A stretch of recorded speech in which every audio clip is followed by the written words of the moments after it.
Skanda Shri 12 variety వంగడం స్వల్పకాలిక రకం 130 రోజులు. వేసుకోవాల్సిన విత్తనం మోతాదు ఎకరానికి 3 కేజీల విత్తనం వేసుకోవాలి. వేసుకునే విధానం వర్షాధారంగా అయితే సాలుకు 5 ఫీట్లు, వాటర్ ఇవ్వగలిగితే 6 ఫీట్లు ఇవ్వాలి. మొక్క యొక్క హైటు 4.5 ఫీట్లు, విశాలమైన కొమ్మలతో రెడ్ కలర్ ఫ్లవరింగ్ వస్తుంది. సార్కలు కలిగిన కాయలు, ఒక కాయలో 4 నుంచి 5 గింజలు, ప్రాపర్గా బాగా న్యూట్రియన్స్ అందిన గింజల చెట్టుకైతే 6 కూడా వస్తాయి. హీల్డింగ్ వచ్చేసి వర్షాధారం అయితే 12 నుంచి 15 క్వింటాలు, వాటర్ ఇవ్వగలిగితే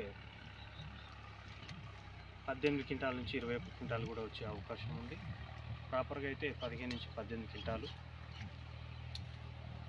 అన్ని రకాల తెగులను తట్టుకుంటుంది. అన్ని రకాల భూమిలో సాగు చేయడానికి అనువైన బ్రీడ్ ఇది. సంప్రదించవలసిన ఫోన్ నెంబర్ 9912500930.